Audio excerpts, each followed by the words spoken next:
Salut à tous et soyez les bienvenus sur la chaîne qui déboîte. Aujourd'hui nous allons tester une tablette graphique de chez XP Pen, un tout nouveau modèle qui vient de sortir chez eux, la Artist 16 de deuxième génération.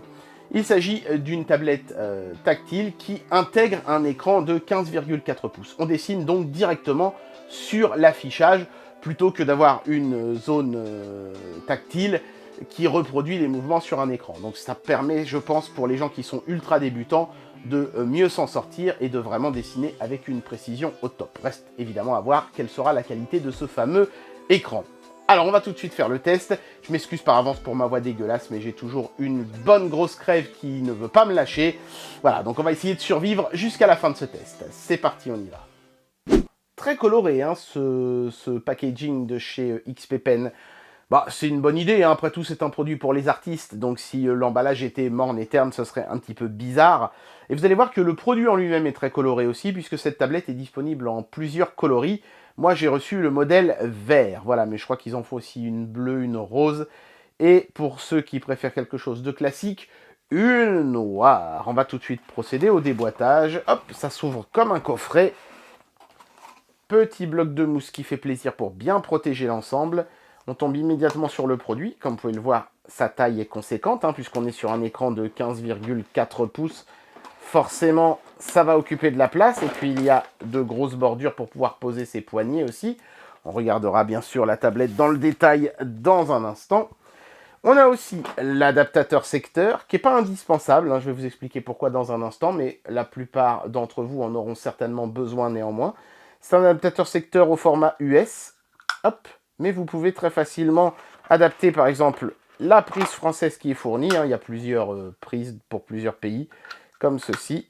Tac, et voilà. Et vous avez un transfo plutôt sympatoche, avec donc une sortie USB. Je ne sais pas combien il balance celui-ci. 11,5 watts, voilà, 5 volts, 2,3 ampères. Ensuite, on a la liasse de câbles. Alors ça, c'est un petit peu le problème de ces tablettes qui ont un écran, c'est que forcément, eh ben, il faut véhiculer le signal USB du stylet vers l'ordinateur. Donc ça, voilà, ça va être... donc ça, c'est une rallonge USB. Donc ça va être ce câble-là qui va s'en charger. Mais ensuite, vous avez aussi un USB pour l'alimentation électrique de l'ensemble et du HDMI pour véhiculer le signal vidéo. Donc forcément, ça fait beaucoup de cordons qui vont traîner sur votre bureau, surtout si vous utilisez aussi la rallonge. Mais vous pouvez aussi vous acheter le câble qui est fourni séparément et qui est en fait un câble Thunderbolt. Mais évidemment, pour ça, il faut que votre ordinateur soit compatible Thunderbolt, ce qui est certainement la raison pour laquelle ce câble n'est pas fourni de base dans le produit et qu'il faut l'acheter séparément. Et c'est un câble qui est USB type C au debout, hein, voilà, je vous le montre rapidement puisqu'il me l'a envoyé. Ça vous permettra de n'avoir qu'un seul câble sur le bureau, donc à voir. Si votre ordinateur a une prise Thunderbolt, je vous conseille vivement d'acheter ce câble, ça vous simplifiera grandement la vie. D'ailleurs, c'est avec lui que je vais faire le reste du test. Donc ça, c'est manifestement la dock papier.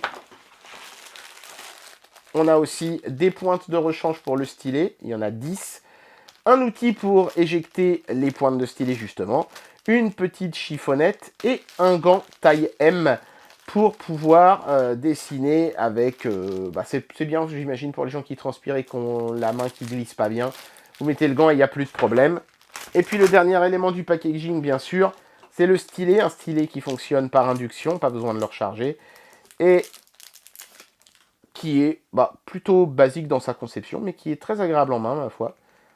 Il n'y en a qu'un, il y a un seul stylet, donc il faudra faire attention de ne pas le perdre.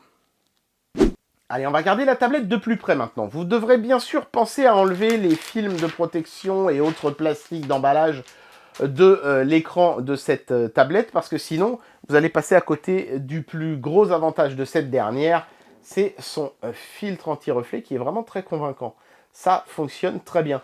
Et en plus de ça, ça donne à cette tablette un grain, une texture hein, qui rappelle celle du papier. Voilà, donc votre stylet glissera sur la tablette avec la même fidélité que sur une feuille de papier. Et donc, évidemment, pour quelque chose qui sert à dessiner, c'est un énorme avantage. Après, sinon, le produit en lui-même est assez simple. Hein. Ici, à gauche, vous avez les boutons de raccourci. Il y en a 1, 2, 3, 4, 5, 6, 7, 8, 9. Le logo XP-Pen ici permet de repérer où se situent les prises pour le branchement. Donc on voit ici deux prises USB type C. Ici, on a un bouton plus et moins qui permettront, je pense, de faire des réglages. Alors, c'est pas du volume, parce qu'a priori, il n'y a pas de haut-parleur là-dessus, mais peut-être de la luminosité, du contraste ou des choses comme ça, j'imagine, sur la tablette. Ici, nous avons un voyant d'alimentation et bien sûr, le bouton Power. Voilà, ça n'a pas de batterie, hein, cet appareil, donc il faudra impérativement le brancher. Il faut voir la belle couleur verte de mon modèle à moi, mais évidemment, si vous avez choisi une autre couleur, vous aurez cette couleur-là à l'arrière, mais aussi sur les boutons de raccourci ici à gauche. Voilà, bah écoutez, on va procéder au branchement de cet appareil, et puis on va essayer de s'en servir, hein. Allez, c'est parti. Donc voilà ce que donne le produit une fois qu'il est installé sur un bureau et qu'il est mis sous tension. Je l'ai branché au mini PC de chez Geekom qu'on avait testé la dernière fois, à travers le câble USB type C qui est vendu séparément. Alors, vous n'êtes pas obligé d'ailleurs d'utiliser forcément ce câble USB type C là, mais il faudra en prendre un compatible Thunderbolt. Et attention, les prises sont un peu renfoncées dans la tablette, donc veillez à en prendre un qui n'a pas un empattement trop grand, sinon ça risque de ne pas passer. Bon, je vous conseille de prendre celui qui est vendu séparément, il n'est pas vendu excessivement cher, je crois que c'est 9,99 €, et c'est un confort substantiel pour peu que votre machine ait une prise USB type C compatible Thunderbolt, évidemment. Donc ça veut dire, grosso modo, si vous avez un processeur Intel d'une génération raisonnablement récente. Donc il y a un logiciel qui est fourni avec le produit, hein. Voilà, attendez, j'ai du mal à le lancer avec le stylet, on va essayer de le lancer comme ça. Ok, donc on retrouve finalement peu ou prou la même chose que sur les autres tablettes graphiques, c'est-à-dire on peut définir la zone tactile. Est-ce qu'on veut que le curseur aille aux quatre coins du produit ou uniquement dans une zone bien spécifique? Ça n'a pas vraiment beaucoup de sens, je trouve, d'ailleurs, sur un produit comme ça, puisqu'on a déjà un écran. Donc, a priori, oui, je veux que mon curseur puisse aller dans les quatre coins de l'écran, puisque je dessine directement sur l'écran. Mais ça peut être utile pour les gens qui voudront utiliser le produit, je pense, à l'ancienne, c'est-à-dire avoir un deuxième écran, par exemple, devant eux, et utiliser uniquement la surface tactile de celui-ci. Mais c'est quelque chose qu'on peut faire. Donc après, on peut gérer aussi les paramètres du stylet, notamment sa dureté et ce que vont faire les différents boutons sur les côtés. Et puis, bien sûr, on peut gérer les touches de raccourci qui se trouvent sur le côté gauche, ici, du produit. Donc là, ce sont par exemple des touches comme B, E, Alt, Space. Donc j'imagine que ce sont des choses qui sont utiles dans Photoshop.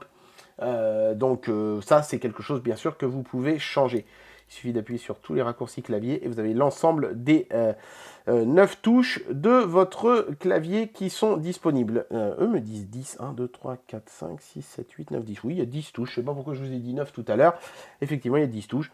Donc vous pouvez mettre jusqu'à 10 raccourcis sur le côté gauche de votre appareil ici. Je vois notamment qu'on a CTRL Z sur K6, ce qui permet d'annuler sa sélection si on a fait une erreur. Donc évidemment, ce sont des choses qui seront pratiques pour les dessinateurs. Allez, on va essayer justement de dessiner quelque chose.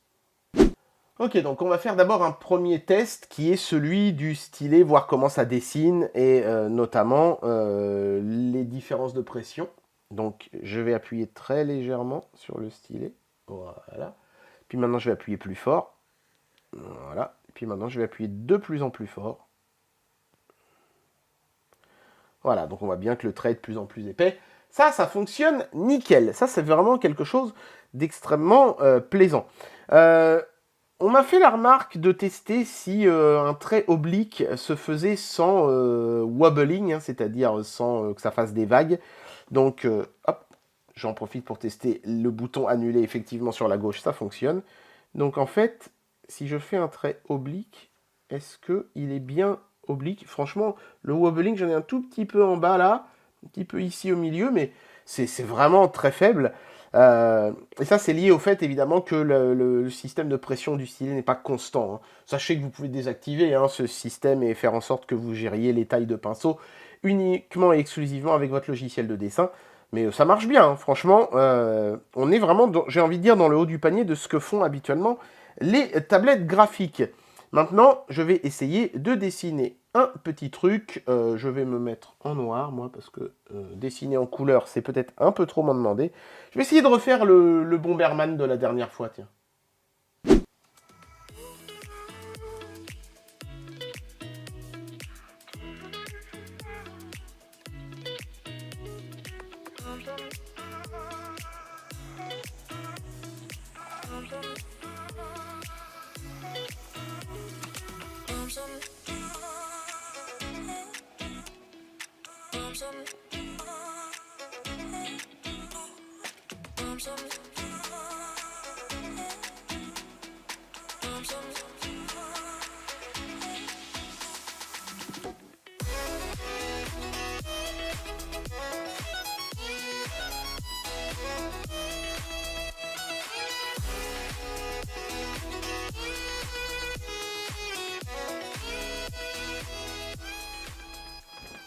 Qu'est-ce que vous voulez que je vous dise? Ça marche nickel, hein. Impeccable. Super produit. Et bien voilà, j'en arrive à la conclusion de cette vidéo et je vais vous donner mon avis sur ce produit. La grande force de cette tablette, c'est d'avoir un écran intégré dans un package qui reste malgré tout fin, élégant, plutôt léger et en plus joli avec ses petites couleurs estivales là. C'est vraiment très sympa. On a 10 boutons de raccourci sur le côté, ce qui est extrêmement généreux. Le stylet en a 2 de plus. Il n'y a pas de gomme tactile à l'arrière, mais on peut mettre la gomme sur un des 2 boutons ici si on le souhaite, donc c'est pas vraiment très grave. Ça, c'est plutôt franchement très réussi à ce niveau-là. Le fait qu'on ait un écran, évidemment, ça veut dire qu'est-ce qu'il vaut l'écran? Eh bien, il est très bon, fort heureusement. Il est Full HD 1080p, il a un très bon rendu des couleurs, bien saturé, j'ai trouvé vraiment super sympa. Angle de vision absolument impeccable, on peut littéralement être quasi à la totale horizontale et on voit encore très bien ce qui se passe. Et le film anti-reflet sur le dessus parachève d'arriver à vraiment quelque chose d'excellent. Mais cet écran, il amène aussi son lot de petites contrariétés. Si vous n'avez pas la chance d'avoir acheté le câble Thunderbolt et d'avoir un ordinateur compatible Thunderbolt, et par exemple tous les PC qui sont équipés de Ryzen ne le sont pas, parce que Ryzen ne prend pas en charge le Thunderbolt, eh ben vous serez obligé de vous rabattre sur cette grappe de câbles pas terrible, où vous êtes obligé de brancher la tablette sur 2 ports USB, parce qu'un seul n'amène pas assez de jus pour alimenter l'écran. Donc ça vous condamne 2 ports USB sur votre machine, et puis un port HDMI, ça fait quand même beaucoup de branchements à faire, et forcément c'est un petit peu le bazar sur le bureau ou des choses comme ça. Mais bon, j'ai envie de dire, voilà, c'est la petite contrariété qu'on est prêt à accepter quand on veut une tablette dotée d'un écran. Autre chose, évidemment, cet écran affichera bien sûr la zone sur laquelle vous allez dessiner, mais aussi toute l'interface de votre logiciel de dessin. Je pense qu'il est donc plus intéressant de conserver cette tablette comme un deuxième écran et de faire en sorte qu'on ait la zone de dessin exclusivement sur l'écran sur lequel on dessine et tout le reste sur le deuxième écran. La plupart des logiciels de dessin peuvent faire ça sans aucun souci. Voilà, et on obtient un produit qui est vraiment super sympa, super fonctionnel, agréable en termes de design, avec une belle surface de dessin. Franchement, pour moi, c'est du tout bon. Idéal pour les débutants qui ne veulent pas dessiner à l'aveugle avec l'écran devant eux, mais directement sur ce qu'ils voient sous leurs yeux.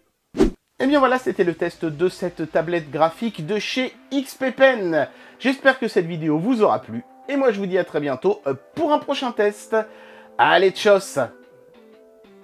C'est bon, j'ai survécu.